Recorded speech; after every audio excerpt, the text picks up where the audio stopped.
Ya, nama saya Ria Frijal, mahasiswa jurnalistik 2017. Ya, di sini saya akan membahas ya, kan sekarang ada wabah ya, pandemi corona atau COVID-19 yang mengakibatkan ya orang-orang ya kesulitan lah sekarang gitu ya untuk ekonomi. Nah, sudah ekonomi sulit, masih ada perusahaan-perusahaan atau tempat kerja yang mem-PHK pekerja. Ya, lebih jelasnya ya saya udah ada nih data videonya, bisa kita lihat bersama-sama saja ya. Selamat menyaksikan data yang saya tampilkan. Oke. Pemirsa, Center of Reform on Economics atau KOR Indonesia memprediksi angka kemiskinan Indonesia akan bertambah antara 5,1 juta hingga 12,2 juta orang pada triwulan kedua di tahun ini. Pertumbuhan angka kemiskinan ini dipengaruhi oleh anjloknya pertumbuhan ekonomi serta penerapan restriksi sosial dan mobilitas di sejumlah wilayah yang berdampak pada hilangnya lapangan kerja dalam jumlah besar.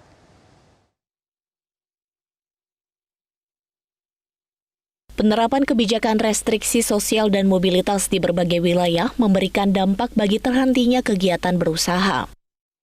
Hal ini mengakibatkan hilangnya lapangan kerja hingga pemutusan hubungan kerja secara besar-besaran. KOR Indonesia memprediksi kondisi ini akan berdampak pada peningkatan angka kemiskinan di Indonesia. KOR Indonesia memproyeksikan pertumbuhan angka kemiskinan ke dalam 3 skenario.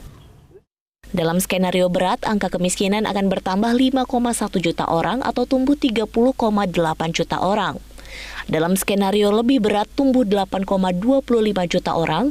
Sementara dalam skenario yang sangat berat, jumlah penduduk yang berada di bawah garis kemiskinan akan mencapai 37,9 juta orang. Berdasarkan data hingga 7 April 2020, Kementerian Ketenagakerjaan menyebutkan ada lebih dari 1 juta pekerja yang dirumahkan dan juga di PHK sebagai dampak dari COVID-19. Beberapa masih mendapat upah meski tidak penuh, namun ada pula yang tidak mendapat upah sama sekali. Untuk membahas hal tersebut, kita sudah terhubung melalui Skype dengan Ihsan Kurniagung yang merupakan Ketua Bidang Kerjasama Asosiasi Advokat Indonesia DPC Jakarta Selatan. Selamat malam Bang Ihsan. Selamat malam, Mbak Mayfri. Ya, Bang Ihsan, kita bicara soal Bang.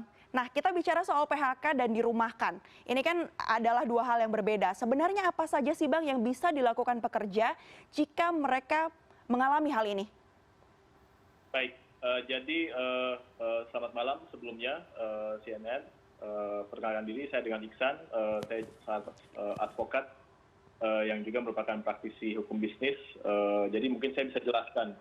PHK itu adalah pemutusan hubungan kerja, hal mana sudah diatur dalam Undang-Undang Nomor 13 Tahun 2003. Nah, sebagai dampak hukum, implikasinya adalah ketika orang pekerja itu di PHK, maka timbul hak bagi pengusaha untuk membayarkan uang pesangon dan uang penghargaan masa kerja dan juga uang penggantian hak.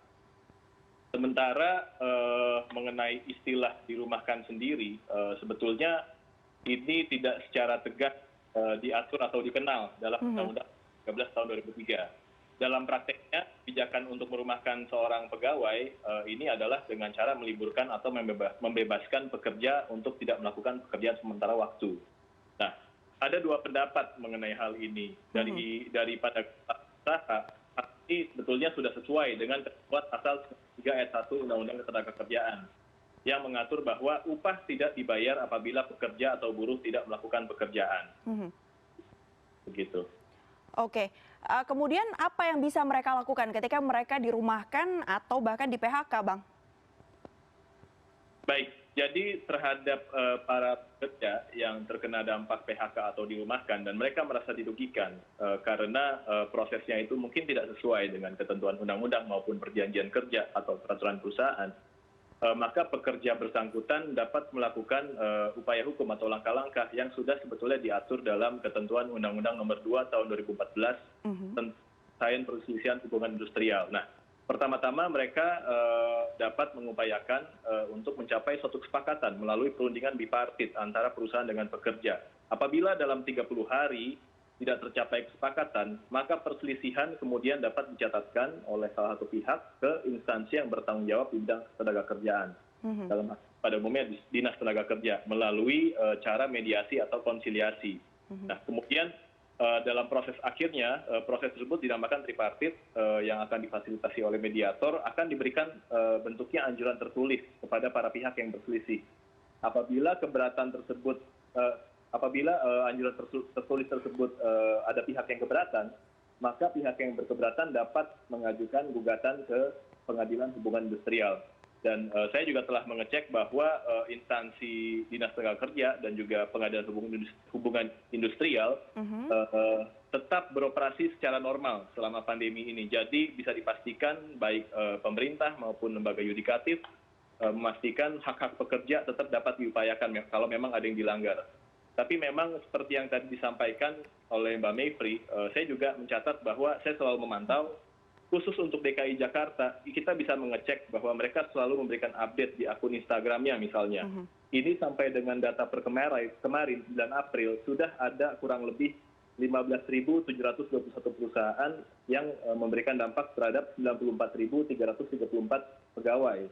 Karena di antaranya 76.000 sekian pekerja itu sudah dirumahkan, mungkin ada yang tidak mendapatkan gaji atau masih mendapatkan tapi mungkin sebagian, dan 17.000 diantaranya atau sekitar 18% sudah dilakukan PHK. Nah ini kalau saya juga melakukan diskusi informal, kebanyakan memang yang mengalami dampak ini ke sektor usaha yang memang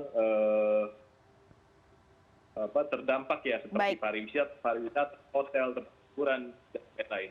Oke, baik. Terima kasih banyak Bang Iksan sudah bergabung malam ini dengan CNN Indonesia Prime News. Baik, terima kasih Mbak Mayfrey. Ya, terima kasih. Organisasi Buruh Dunia atau ILO mencatat kurang lebih 2,7 miliar pekerja di seluruh dunia terdampak efek ekonomi selama pandemi corona. 4 sektor yang paling rentan antara lain perdagangan retail dan grosir, manufaktur, real estate, serta transportasi dan restoran. Ada sekitar 1,25 miliar pekerja yang terpukul di sektor-sektor itu, atau setara 38% dari total tenaga kerja global. Barangkali tidak berlebihan jika PBB menyebutnya sebagai krisis ketenaga kerjaan paling parah sejak Perang Dunia II. Data di Indonesia tidak kalah mengkhawatirkan. Pada pertengahan April 2020, Kementerian Ketenagakerjaan mencatat pandemi corona membuat 1,5 juta orang kehilangan mata pencarian.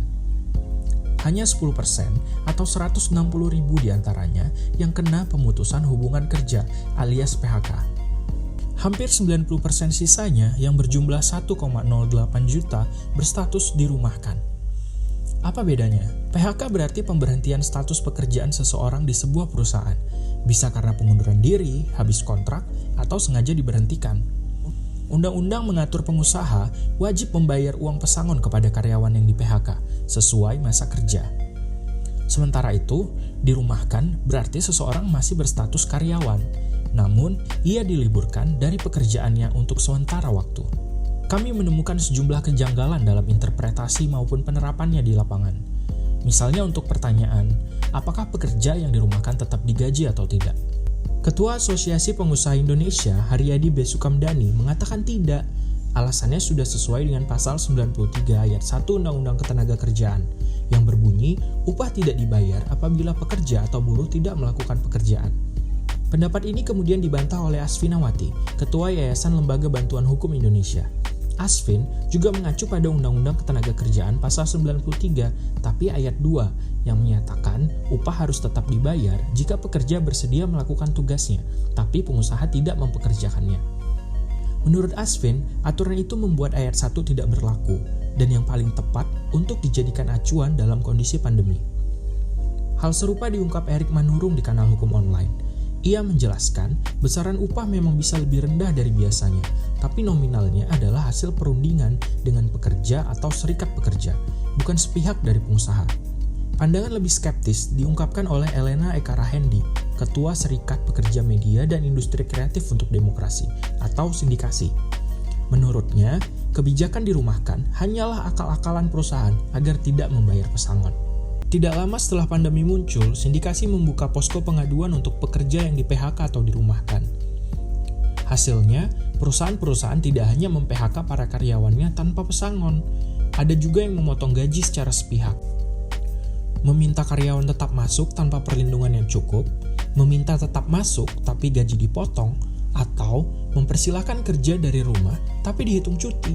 Nasib buruk para pekerja di masa pandemi ini ibarat mendung yang menggelapkan perayaan Hari Buruh tahun 2020. Pertanyaannya, apakah pemerintah benar-benar melakukan pengawasan terhadap perusahaan yang mereka minta tidak mem-PHK karyawannya? Ketua Bidang Advokasi LBHI Muhammad Isnur berpendapat, pengawasan dari pemerintah ada, tapi lemah. Nining Elitos, Ketua Umum Kongres Aliansi Buruh Indonesia atau KASBI, bahkan menilai PHK di masa corona dimungkinkan karena surat edaran dari Menteri Ketenagakerjaan yang dirilis pada 17 Maret 2020 lalu. Salah satu isinya menyatakan pembayaran upah disesuaikan dengan kesepakatan antara pengusaha dan pekerja. Nining menganggap aturan itu tidak selaras dengan Undang-Undang Ketenagakerjaan yang menyatakan hak pekerja selama kondisi darurat adalah kewajiban yang mesti dipenuhi pengusaha, bukan dinegosiasikan. Pada akhir Maret, di tengah pandemi corona, sejumlah anggota DPR ngotot untuk meneruskan pembahasan RUU Cipta Kerja. RUU ini disebut Omnibus Law karena sifatnya yang dapat mencabut produk hukum lain, termasuk Undang-Undang Ketenagakerjaan. Serikat buruh dan berbagai elemen masyarakat sipil sejak lama menolak disahkannya RUU ini. Mereka menemukan banyak aturan yang merugikan golongan pekerja. Semisal, mekanisme upah bulanan akan diganti menjadi upah per jam. Lalu, aturan yang menghapus pesangon mempermudah pengusaha jika ingin mem-PHK karyawan dan memperluas waktu maupun jenis pekerjaan kontrak atau outsourcing. RUU Cipta Kerja dikhawatirkan akan melalaikan pengusaha dari kewajiban menyediakan jaminan sosial dan akhirnya makin memiskinkan para pekerja. Di sisi lain, RUU turut melunakkan sanksi bagi pengusaha yang menghalangi karyawannya mau cuti, berserikat, atau yang tidak membayar upah minimum maupun lembur. Itu dari sudut pandang perburuhan.